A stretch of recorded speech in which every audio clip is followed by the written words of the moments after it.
Hi, I'm Lulu, compulsive overeater again. So now we finished the fourth step is in three sections: the resentment writing, the fear writing, and the sex inventory. So on page 67 in the big book, we went through that paragraph, putting out of our minds the wrongs others had done. We resolutely looked for our own mistakes. Where had we been selfish, dishonest, self-seeking, and frightened? Though a situation had not been entirely our fault, we tried to disregard the other person involved entirely. Where was I to blame? The inventory was mine, not the other person's. And when we saw our faults, we listed them, we placed them before us in black and white, and willing to make things straight, get things straight. So now that's the end of the resentment writing. Now the fear writing begins. Notice the word fear is bracketed along the difficulties with Mr. Brown, Mrs. Jones, the employer, and the wife. That's all in the example on page 65. This short word somehow touches about every aspect of our lives. It was an evil and corroding thread, this fear. The fabric of our existence was shot through it. It set in motion trains of circumstances which brought us misfortune we felt we didn't deserve. But did we not ourselves set the ball rolling? Sometimes we think, I love this sentence, sometimes we think fear ought to be classified with stealing. It seems to cause more trouble. It stole my life. It stole my peace. This was somebody that I would never have thought I'm not afraid of anything. What, are you kidding me? I didn't realize that a lot of I lived my life in fear. So we reviewed our fears thoroughly. We put them on paper, even though we had no resentment in connection with them. You see, the other fear, the little fear piece that we did on the resentment writing, those were fears in relation to resentment. So this, now it's saying, we asked ourselves why we had them, even though we had no resentment in connection with them. So these are just fears that you have, not in relation to resentment, but just fears. We asked ourselves why we had them. Was it because self-reliance failed us? Self-reliance was good as far as it went, but it didn't go far enough. Some of us once had great self-confidence, but it didn't fully solve the fear problem or any other. When it made us cocky, it was worse. Perhaps there's a better way. We think so, for we are now on a different basis, the basis of trusting and relying upon God. We trust infinite God rather than our finite selves. We are in the world to play the role he assigns, just to the extent that we do as we think he would have us and humbly rely on him, does he enable us to match calamity with serenity. We never apologize to anyone for depending upon our Creator. We can laugh at those who think spirituality the way of weakness. Paradoxically, it's the way of strength. The verdict of the ages is that faith means courage. All men of faith have courage. They trust their God. We never apologize for God. Instead, we let him demonstrate through us what he can do. We ask him to remove our fear and direct our attention to what he would have us be. At once, we commence to outgrow fear. So that's the fear instructions. So back up on the top of the page, there's just some questions. So it's saying we need to list our fears. So just to give you an example of a fear list, let me find mine. When I was told to write a fear list, I'll just rattle some off. Pain, accidents, rejection, heights, public speaking. petrified of public speaking. Okay. I would have a stomach ache if I had to share at a meeting. Imagine. Commitment, fear of commitment, spiders, insects, dentist, turbulence in an airplane, my suffering, other people's suffering, my kids' safety, heavy storm winds, financial insecurity, getting dementia, being held against my will, abandonment, torture, bums and beggars, looking stupid, dead bodies, gaining weight, losing sobriety, becoming old and shitty. Was afraid. Unknown, the fear of the unknown, amusement park rides, the bottom of the ocean and lakes, and horror movies. That's basically like my list. So you see what it is. These don't have anything to do with resentment. They're just things that kind of stop me and steal from me. Although there are some fears that are healthy fears, like I'm not going to just stop looking both ways before I cross the street, because, God wants me to look both ways, not like I'm just going to trust, so we need to take care of ourselves.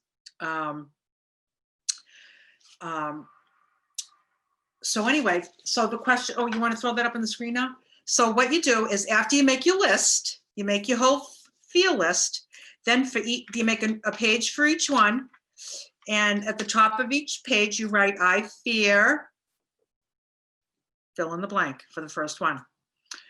You're going to answer these questions. Why? Why do you have it? Like, why do you have that fear? Since when? Is it something from childhood? Is it something from when you were, since college? Is it something since, the virus came out? That's since when, you can always, like, since I got married. It doesn't have to be a year or an age. It's just like, where did it originate? Where did the fear originate? It's good to end up seeing all the patterns of, if there are any patterns. So is it's like a lot of stuff from your childhood, or is it all situational according to something that maybe there's a theme? For relief, what do you need to do as you're experiencing this experience that you're afraid of? What do you do for relief?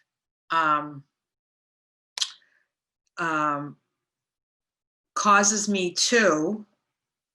So now, what does this fear cause me to do or feel, or what does it do to me as I'm experiencing this fear?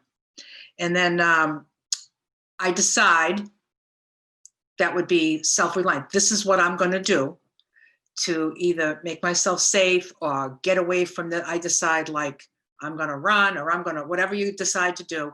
And then self-reliance got you, what did it get you? Like, at the end of the day, what has this fear, as you've been relying on yourself, having experience with this fear that reoccurs. It's a kind of a reoccurring thing. So my own ideas about making any sense out of that fear, how is that working for me? That would be my self-reliance. And then in the fifth step, we do a seventh one that's like, and then what about, how would it look different if it was God, if I was God reliant? So I'll just give you some examples. So we can do a PDF of that on the website, Shalise. Yep. Okay. So just here's some examples. So I fear, wait a minute. Some of these I'm looking like I missed some. I mean, I was a hot mess when I was writing this. So some of it I'm looking like some of them I missed a couple of questions. Whatever. The only thing I knew as I'm doing this work, the only thing I needed to do perfect is what? Step one, perfection.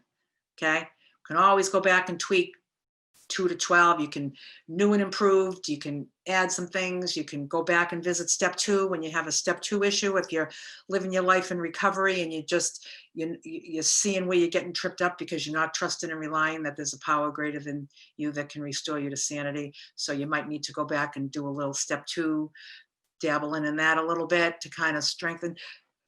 But so yeah. Okay. So I fear the bottom of oceans and lakes. Why? Because there's unknown matter at the bottom and it's yucky. That's why I don't like it. Since when? Childhood. Goes back to when I was a kid. Just never liked putting my feet down there and just not knowing what it was down there. So for relief, I hardly ever go in, but when I do go in, I like to wear the water shoes. So that's what I've been doing. Causes me to miss out on some fun in the waves. So I decide I go in. Oh my God, I'm reading this. I go in once in a while when I'm drunk.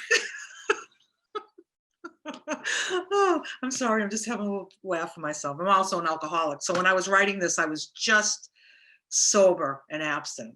I was just recently sober, but all I could think of was like, oh, when I was drunk, I'd go in. Self-reliance got me missing out by not trusting.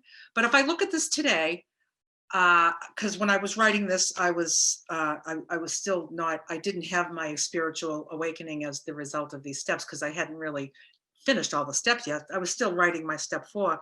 But when I look back on this today, I think like, you know, I have so much wonderful things to do in my life that I love to do. And I just don't feel like my life would be better if I went into the ocean. Like I'm all set with that. I love being on the beach. I love walking the beach. Just not into it because I'm not drunk anymore. So I'm not drunk anymore, so I don't do some of this stuff.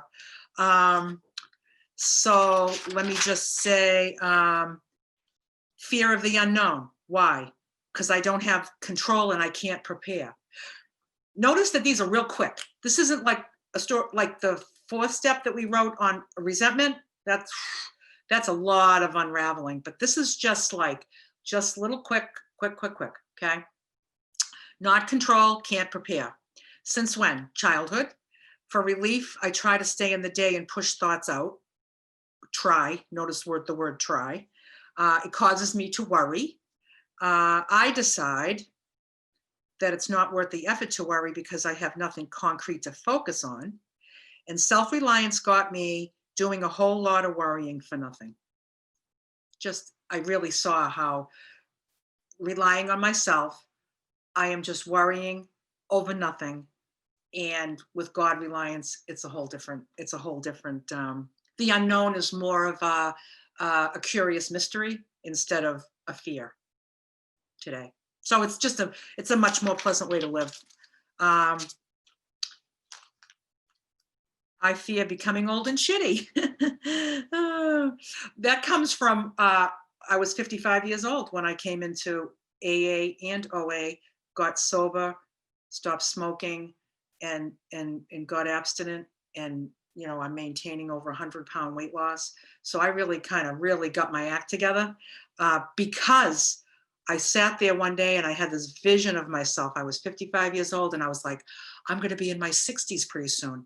And I am going to be just like a fat, drunk, old lady with a smoker's cough. That's all I could see. And I was just like, oh, you know, I'm going to just be so that's how that made it to my list. Okay. Because I was just starting to clean up a little. I was still a hot mess when I was writing this. So I had a fear of becoming old and shitty. Why? Because my life will be doctor's appointments and prescription pills and depending on others. Since when? Since my 40s. So for relief, I take good care of myself. I don't even know what I was even talking about because I really wasn't taking good care of myself. Maybe in that moment I felt like I take care of myself now, you know, because at this point I'm writing this, I was clean, you know. It causes me to deny myself what most people indulge in.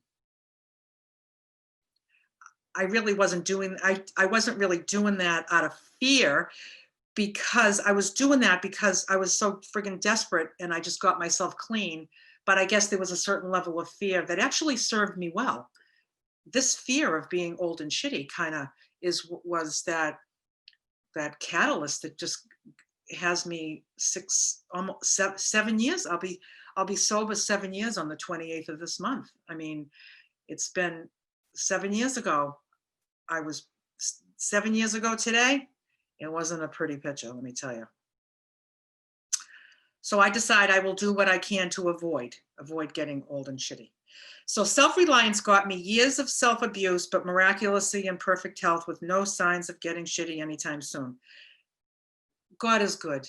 I mean, God's good. I always said, sometimes I would have conversations with my liver and I'd be like, you are a trooper. You know that? You're a trooper. And I don't know how you survived. And then just carrying all that weight around. And I think like, oh, my heart, like all that stress on my heart. And I'm just like, wow, you're a trooper too. You just carried it around like another person for years. And so I saw the God's grace in that. So after I kind of whittled through that fear, I saw that gift.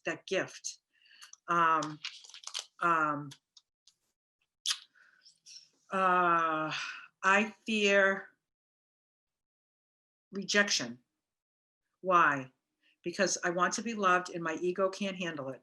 Since when? Teenager. For relief, I carefully try to keep myself out of situations where I would be rejected. It causes me to be non-committal, and I decide that nobody is better than somebody, and I sabotage my relationships. And self-reliance got me along. Yeah.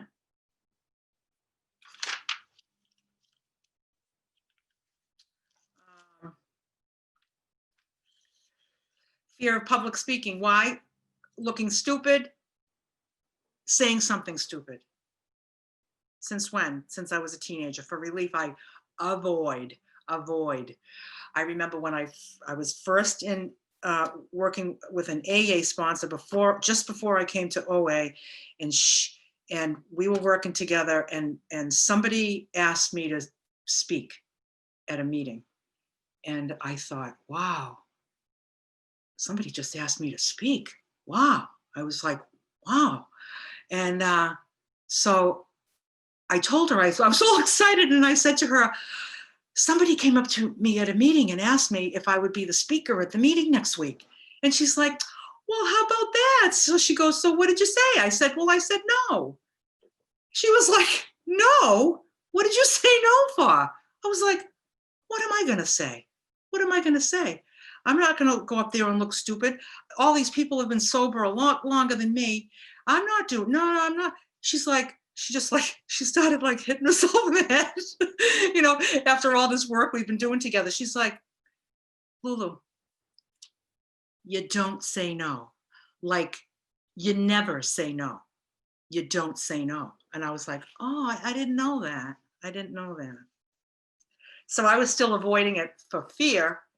And I didn't know that you weren't supposed to say no. So I never say no.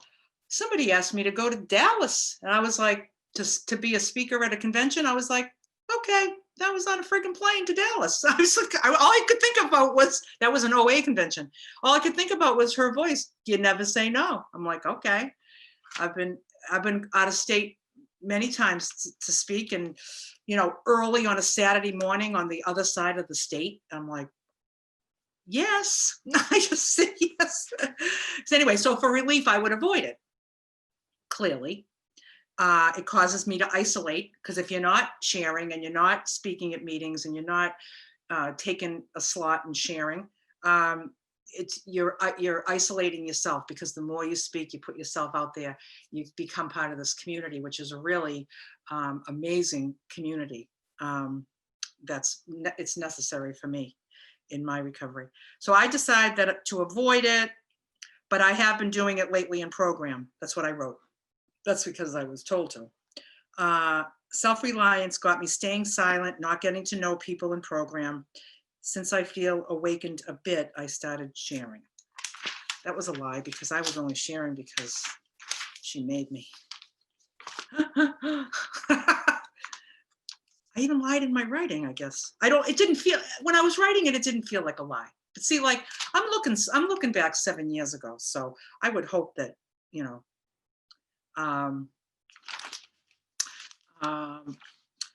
fear of gaining weight. Why? Because I'm too embarrassed and uncomfortable to be fat.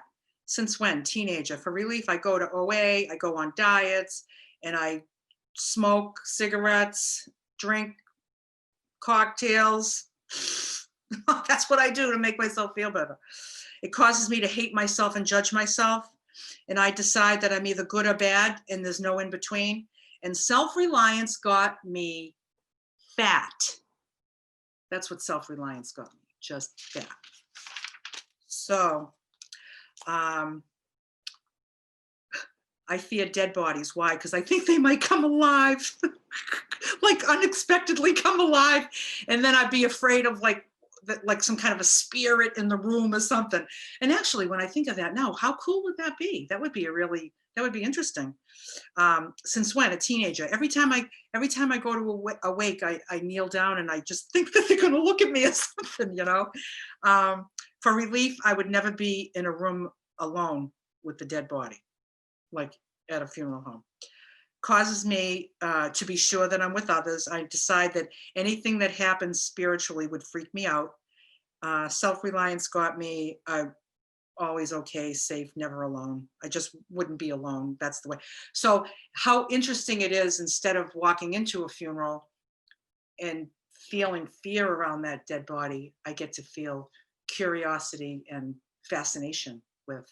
And I sit there and I think about their lives, and I think about uh, their journey, the journey that they're on. I find it all fascinating. So I just kind of unraveled a lot of these fears. So, I mean, I could go on and on about other ones, but I think I just wanted to give you some examples. So that's the fear. That's the fear inventory. I list all my fears. On the top of each page, a separate page, you can just like cut and paste all those questions. Boom, boom, boom, boom, and then during the 5th step is when I would have people add that God reliance before they sent it to me. But yeah, so that's the fear inventory, and then we'll move on to the sex inventory, and then that's the end of the 4th step writing. Yay!